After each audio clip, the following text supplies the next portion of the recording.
Assalamualaikum warahmatullahi wabarakatuh. Shalom, Om Swastiastu, Namo Buddhaya, dan salam kebajikan. Yang terhormat Bapak Abdul Malik Asikin, SPMKes, selaku dosen pengampu pada mata kuliah metabolisme gizi ini. Baik, pada video kali ini kami dari kelompok 3 kelas E ingin menjelaskan terkait dengan metabolisme vitamin K. Tapi sebelum itu saya ingin memperkenalkan anggota kelompok saya terlebih dahulu, yakni saya sendiri Umpul Khair, kemudian ada rekan saya Adelia Batur, Nur Faisi Putri, Nurul Amanah Syam, Nur Hidayah, dan Cindy Fatika Sari Anwar.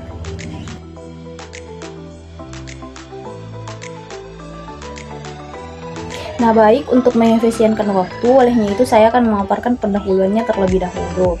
Nah, di sini vitamin K diberi nama dari bahasa Denmark, yakni koagulasi oleh penemunya Henrik Dam, hadiah Nobel 1943. Sesuai dengan makna kata tersebut, vitamin K diperlukan untuk proses pembukaan darah. Nah, vitamin K ditemukan dalam dua bentuk, yakni vitamin K filokurnon yang ditemukan dalam jaringan tumbuhan yang berwarna hijau tua. Kemudian ada vitamin K manakuiron yang dihasilkan oleh bakteri dalam usus. Nah, baik, untuk penjelasan selanjutnya akan dibawakan oleh rekan saya.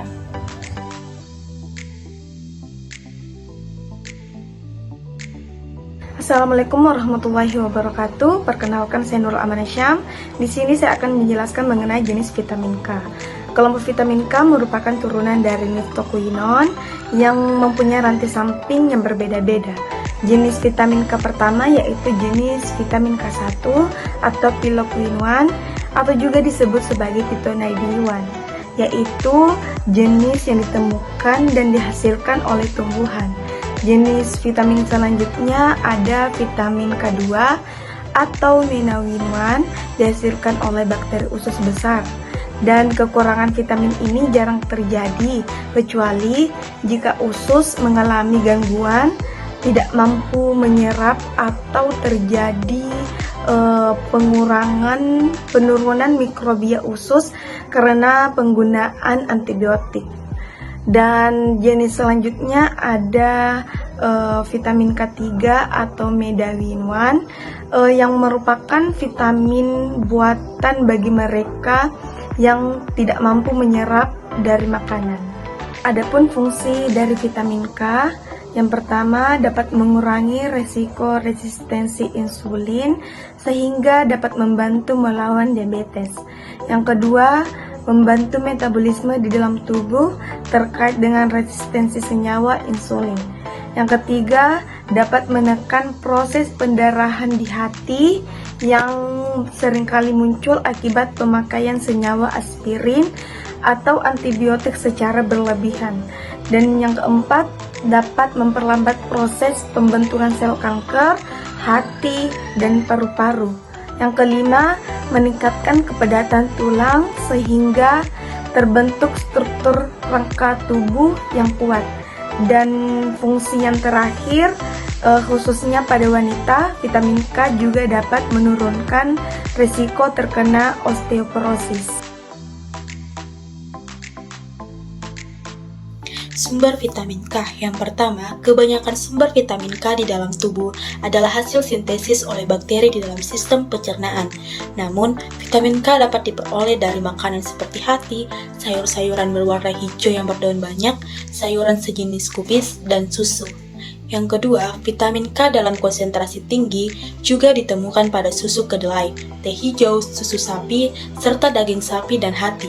Jenis-jenis makanan probiotik seperti yogurt yang mengandung bakteri sehat aktif bisa membantu menstimulasi produksi vitamin ini. Kekurangan vitamin K. Yang pertama, kekurangan vitamin K karena makanan jarang terjadi, sebab vitamin K terdapat secara luas dalam makanan.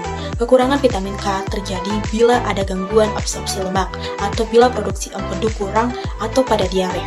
Yang kedua, kekurangan bisa terjadi pada bayi, karena sistem pencernaan mereka masih steril dan tidak mengandung bakteri yang dapat mensintesis vitamin K. Air susu ibu mengandung hanya sejumlah kecil vitamin K. Untuk itu, bayi diberi sejumlah vitamin K saat lahir. Yang ketiga, pada dewasa. Kekurangan dapat terjadi karena minimnya konsumsi sayuran atau mengonsumsi antibiotik terlalu lama. Antibiotik dapat membunuh bakteri menguntungkan dalam usus yang memproduksi vitamin K. Yang keempat, kekurangan vitamin K disebabkan oleh penyakit liver atau masalah pencernaan. Kekurangan vitamin K menyebabkan darah tidak dapat menggumpal, sehingga bila ada luka atau pada operasi terjadi pendarahan.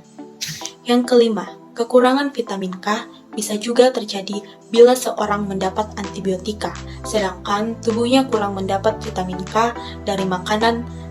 Antibiotika membunuh bakteri di dalam usus yang membentuk vitamin K. Jadi saya Nur Hidayah yang akan menjelaskan mengenai kelebihan vitamin K dan beberapa banyak vitamin K yang dibutuhkan oleh tubuh. Yang pertama yaitu kelebihan vitamin K. Kelebihan vitamin K hanya bisa terjadi bila vitamin K diberikan dalam bentuk berlebihan berupa vitamin K sintetik menadion.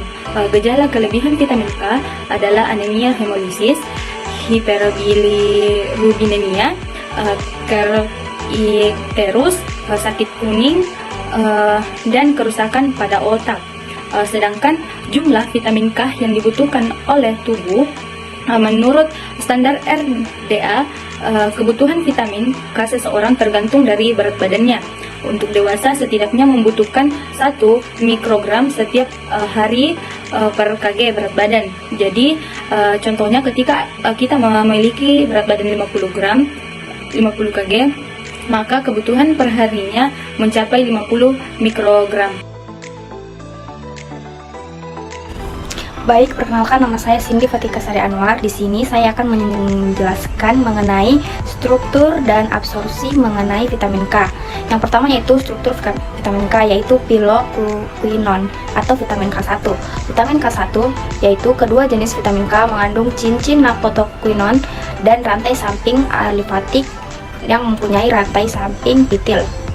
Yang kedua yaitu menaquinone atau vitamin K2. Vitamin K2 yaitu pada vitamin K2 rantai samping terdiri dari sejumlah residu isoperonoid tidak jenuh dengan jumlah residu yang berbeda-beda. Yang ketiga yaitu menadion atau vitamin K3. Adapun absorpsi dan transportasi vitamin K yaitu sebanyak 50 sampai dengan 80% vitamin K di dalam usus diserap dengan bantuan asam ampedu dan cairan pankreas. Setelah diserap di dalam usus halus, bagian atas vitamin K dikaitkan dengan kilomikron untuk diangkut melalui sistem limfa ke hati. Hati merupakan tempat penyimpanan vitamin K paling utama di dalam tubuh. Kemudian vitamin K diangkut oleh lipoprotein VLDL plasma dari hati menuju ke berbagai sel tubuh. Karena vitamin K bersifat larut dalam lemak, hal-hal yang menghambat penyerapan lemak secara otomatis juga akan menurunkan penyerapan vitamin K. Dalam keadaan normal, sebanyak 30-40% dari vitamin K yang diserap akan dikeluarkan melalui empedu dan 15% melalui urin sebagai metabolit larut dalam air. Simpanan vitamin K di dalam tubuh tidak banyak dan pergantiannya terjadi dengan cepat. Simpanan di dalam hati sebanyak 10% berupa piloquinone dan 90% berupa menaquinone yang kemungkinan disintesis oleh bakteri pada saluran pencernaan. Metabolisme vitamin K. Penyerapan vitamin K dipengaruhi oleh faktor-faktor yang mempengaruhi penyerapan lemak. Antara lain, cukup tidaknya sekresi empedu dan pankreas yang diperlukan untuk penyerapan vitamin K. Hanya sekitar 40-70% vitamin K dalam makanan dapat diserap oleh usus. Setelah diabsorpsi, vitamin K digabungkan dengan kilomikron, diangkut melalui saluran limfatik, kemudian melalui saluran darah ditransportasi ke hati.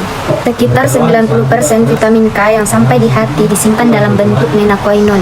Dari hati, vitamin K disebarkan ke seluruh jaringan tubuh yang memerlukan melalui darah.